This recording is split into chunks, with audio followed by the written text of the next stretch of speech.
Hello students, welcome back in online teaching class, standard 11, NCERT syllabus, subject biology, chapter number 9, biomolecules. Today I am explaining you a new topic. It is about the biomolecules, and in this topic I teach you how to analyze chemical compositions, primary and secondary metabolism, bio macromolecules, proteins, polysaccharides, nucleic acids, structure of proteins, nature of bond linking, monomers in a polymers, dynamic state of body, constituents, concept of metabolism, metabolic basis of living, the living state and enzymes. Okay students, now let's start this lesson. And biomolecules means when any organism has life process inside it means it has the carbon compound inside its organic and inorganic both compound make the complete organism's body.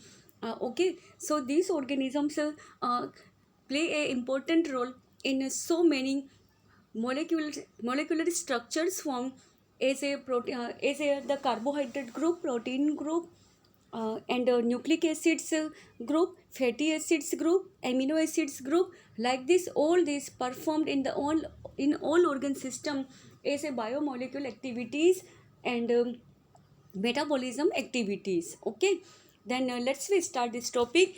And organic and inorganic both components are most important for the organisms life process. Okay, so I am explaining you about the how they play their important role and which type of structure they consist. Then at first we take the organic compound what I said you that carbon, कोई भी organism जो होता है अगर carbon उसकी body के अंदर है इट मीन्स वह कहलाएगा लिविंग. ओके, जो भी लिविंग ऑर्गेनिज्म होता है उनका जो आइडेंटिफिकेशन होता है वो भी कार्बन से होता है. कोई भी लिविंग सेल स्टार्ट होगी उसका प्रोसेस अगर उसके अंदर बायो मॉलिक्यूल स्ट्रक्चर देखा जाएगा तो वो कार्बन होगा. और हाइड्रोजन वाटर सबके अंदर होता है, प्लांट हो या चाहे, तो H2O वाटर का फॉर्मूला होता है, उसके अंदर होता है हाइड्रोजन. और ऑक्सीजन जो होता है वो रेस्पिरेशन और ब्रीथिंग के अंदर रहते हैं ऑर्गेनिजम्स. और यह ऑक्सीजन ये तीनों मॉलिक्यूल्स होते हैं, यह CHO acid group, aldehyde group और कार्बोलिक एसिड ग्रुप और एसिड ग्रुप इस तरह से और कीटोन ग्रुप इस तरह के यह ग्रुप बनाते हैं. ठीक है, तो इस तरह से यह बायोमोलिक्यूल्स जो होते हैं यह एक बेस है. इसके सिवाय जो ये थे ऑर्गेनिक कंपाउंड्स, ठीक है, अब इसके सिवाय जो होते हैं इनऑर्गेनिक कंपाउंड भी होते हैं जो ऑर्गेनिजम्स के अंदर एक मेन इंपॉर्टेंट रोल जो होते करते वो है sodium magnesium potassium NaCl chlorine. ये वाले जो होते हैं इनऑर्गेनिक कंपाउंड्स ये सबके सब भी जो होते हैं हमारे अंदर सर्कुलेटरी सिस्टम के अंदर जो पोटेशियम कैल्शियम और ये वाला मैग्नीशियम वाला जो अपना ब्लड सर्कुलेशन होता है उसका एक पंप बनाते हैं. और NaCl जो होता है मोस्ट इंपॉर्टेंट होता है, अगर इसके स्केर्सिटी ऑर्गेनिजम्स में हो जाती है तो उसके अंदर हीमोग्लोबिन जो होता है वह कम हो जाता है. तो इस तरह से यह ऑर्गेनिक और इनऑर्गेनिक सभी जो कंपाउंड्स होते हैं इनका बायोमोलिकुलर स्ट्रक्चर बनाते हैं, जिसके अंदर एक होता है कार्बोहाइड्रेट्स. कौन कौन से ग्रुप्स के अंदर आते हैं ये, एक होता है कार्बोहाइड्रेट ग्रुप, एक होता है प्रोटीन, एक न्यूक्लिक एसिड, एक फैटी एसिड्स ग्रुप, ठीक है, और एक ग्लिसरॉल वगैरह जो होते हैं. हाँ, तो यह वाला ग्रुप, ठीक है, यह फैटी एसिड्स या लिपिड्स के अंदर आता है. तो कार्बोहाइड्रेट ग्रुप जो होते हैं उसके अंदर जो होते हैं शुगर आती है, शुगर के अंदर ग्लूकोज और राइबोस होती है, पेंटोज शुगर. हाँ, कार्बोहाइड्रेट जो होता है वो एनर्जी प्रोवाइड जो होता है वह फंक्शन करता है. एनर्जी फूड को आपने फूड जो होता है उसके अंदर अपन कार्बोहाइड्रेट वाला फूड लेते हैं, कोई भी सीरियल्स वगैरह, तो वो एनर्जी गिविंग फूड होता है कार्बोहाइड्रेट. जो शुगर्स होती है चाहे प्लांट हो या एनिमल हो या ह्यूमन हो. फिर होते हैं प्रोटीन के अंदर जो होते हैं न्यूक्लिक एसिड्स जो होते हैं वह एक प्रोटीन सिंथेसिस की एक चेन बनाते हैं. प्रोटीन सिंथेसिस से ही सेल डिवीज़न होता है, किसी भी ऑर्गेनिजम्स की ग्रोथ होती है, और इसके अंदर न्यूक्लिक एसिड जो होते हैं वह यह इसका एक इम्पॉर्टेंट रोल करते हैं. फिर होता है फैटी एसिड और ग्लिसरॉल जो होता है वह भी एक फैटिक एसिड और फैट के रूप में आता है। और यही सारे स्ट्रक्चर जो होते हैं यह सब मिल करके ऑर्गेनिजम्स के अंदर जो होता है बायो मोलिक्यूल्स स्ट्रक्चर बना करके उसके अंदर बायोकेमिकल रिएक्शंस करते हैं, मेटाबॉलिज्म एक्टिविटीज़ करते हैं और ऑर्गेनिजम्स के बहुत सारे फंक्शंस को कंट्रोल करते हैं और उनकी एक्टिविटीज़ जो होती है उसको रेगुलेट करते हैं। ठीक है, सारे ऑर्गन सिस्टम जो होते हैं कोई डाइजेशंस का करता है, कोई सर्कुलेशंस का और कोई रेस्पिरेशन का, फोटोसिंथेसिस का प्लांट के अंदर। तो इस सब के अंदर बायो केमिकल जो होते हैं रिएक्शंस, इसका एक इन सभी बायो मोलिक्यूल्स का एक इम्पोर्टेंट रोल होता है। उसी के बारे में मैं आपको एक्सप्लेन करती हूँ। अभी मैंने आपको बेसिकली बताया है कि किस तरह का स्ट्रक्चर होते हैं। यहाँ पे देखिए आपकी बुक में दिया हुआ है कि ये सारे एलिमेंट्स जो होते हैं ये ऑर्गेनिजम्स को मिलकर बनाते हैं। Hydrogen, carbon, oxygen, nitrogen, sulphur, sodium, calcium, magnesium and silicon.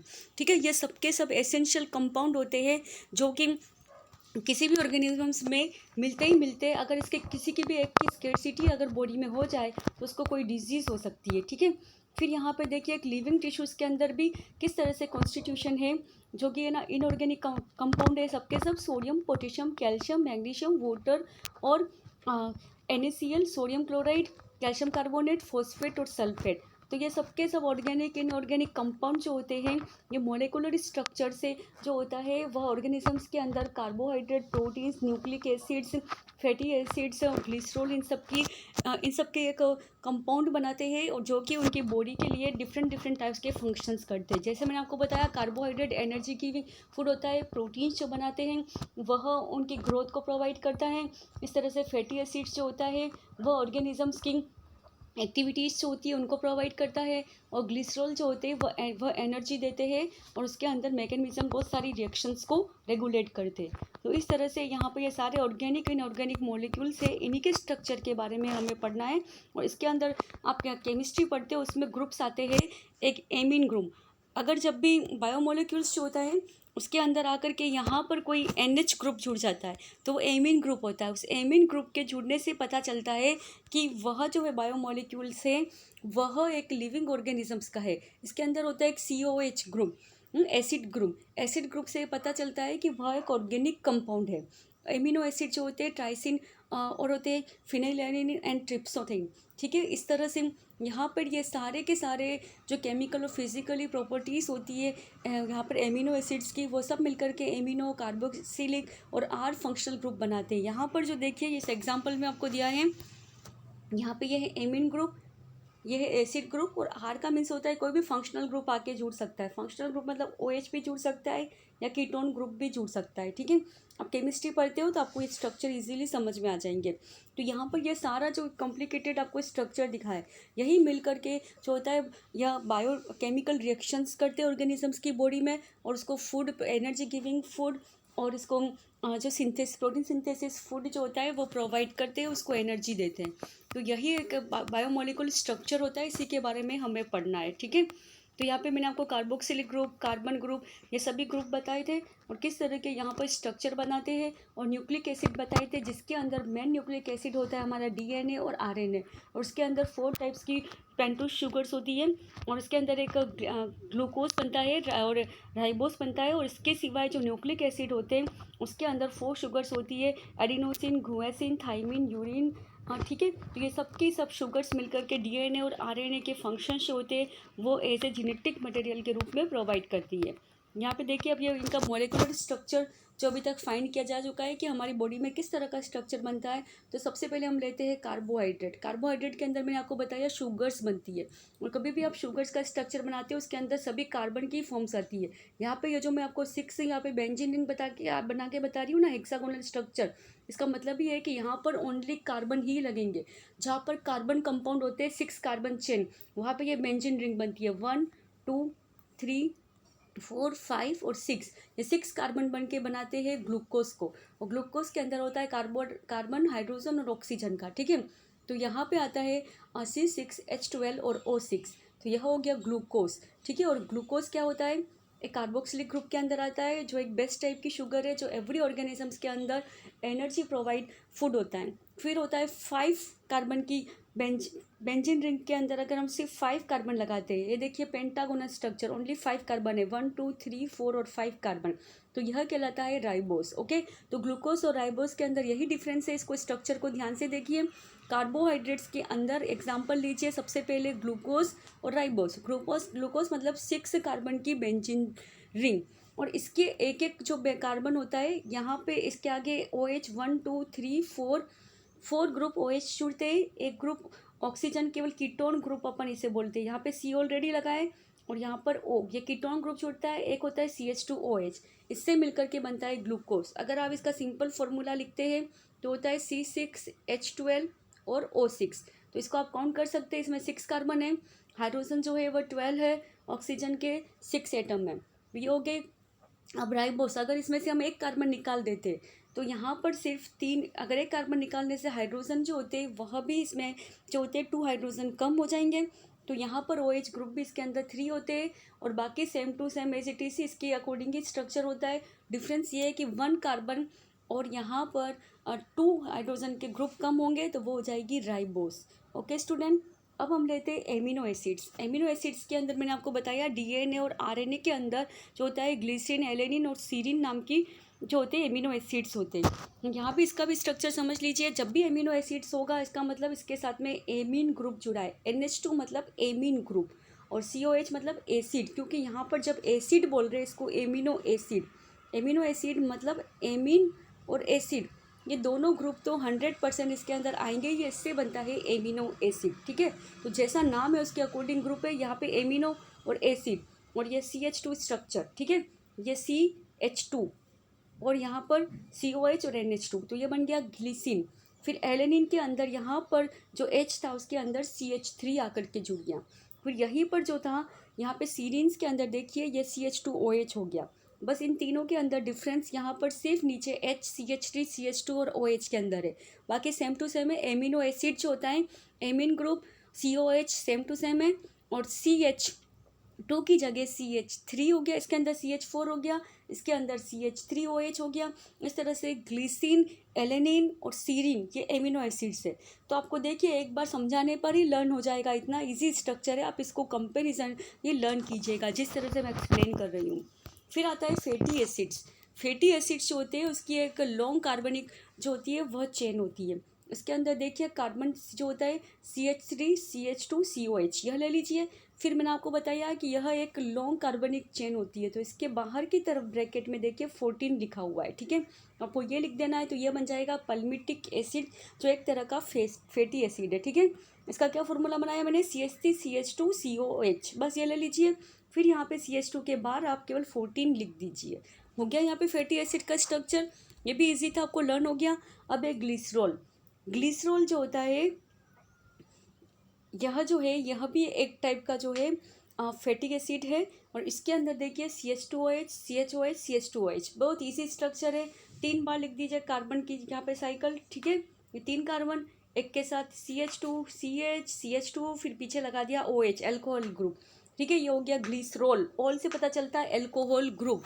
ठीक है, ग्लिसरॉल का फॉर्मूला भी इजी था। फिर यहाँ पे देखिए ट्राइग्लिसरिक एसिड, इसका थोड़ा सा कॉम्प्लिकेटेड स्ट्रक्चर है। इसके अंदर R1 R2 और R3 ये तीनों के तीनों फंक्शनल ग्रुप आके लगते हैं, और यह कॉम्प्लिकेटेड फैटी एसिड्स कहलाता है।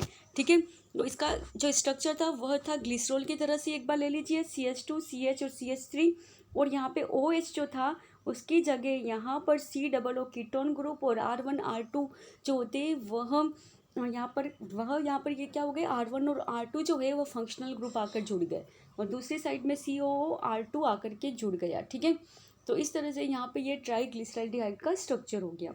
फिर एक है कोलेस्ट्रॉल।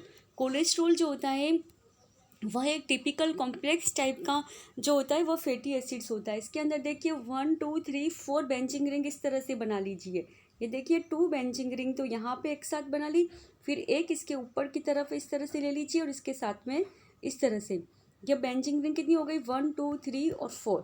अब इसके बीच में क्या करना है, एक आपको लाइन कर देनी है जो इसके ग्रुप्स को डिसाइड करती है, फंक्शनल ग्रुप को। फिर पास में एक और जो बेंजिंग रिंग होती है वह हाफ बेंजिंग रिंग, इसके यहाँ पे ये देखिए इस तरह से हाफ बेंजिंग रिंग बना दीजिए, और एक साइड में इसके OH ग्रुप लगा दीजिए। तो यह बन गया कोलेस्ट्रॉल का फॉर्मूला। ओके, इजी था ये भी स्टूडेंट। 4 बेंजीन रिंग, एक तरफ OH, बीच में एक लाइन और एक साइड में जो सबसे ऊपर था वहाँ पर हाफ बेंजीन रिंग, ये हो गया कोलेस्ट्रॉल।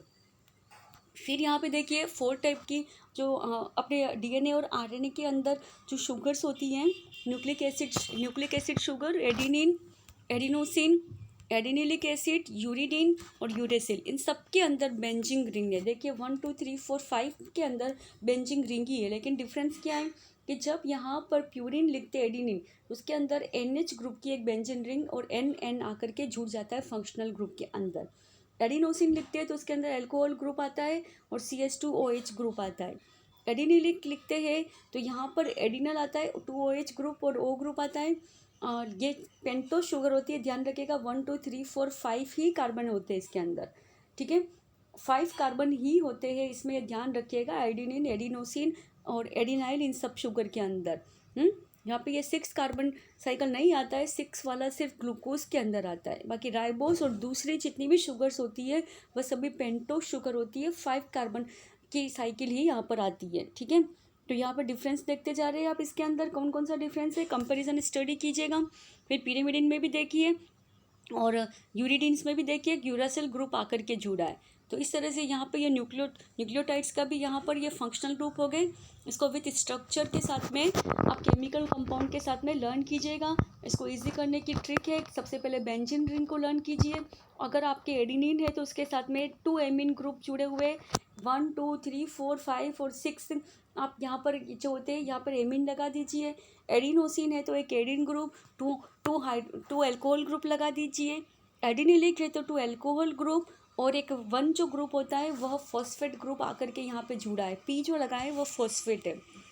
फिर यहाँ पे यूरेसिल जो है इसके अंदर 2 एमीन ग्रुप और 2 कार्बोक्सिलिक ग्रुप है, जो डबल O करके लिखा है वह कार्बोक्सिलिक ग्रुप है, वो कीटोन ग्रुप है, ठीक है। फिर न्यूक्लियोसाइड्स जो है उसके अंदर 2 अल्कोहल ग्रुप, 1 यूरेसिल और 1 जो होता है CH3OH लगा हुआ है, ठीक है।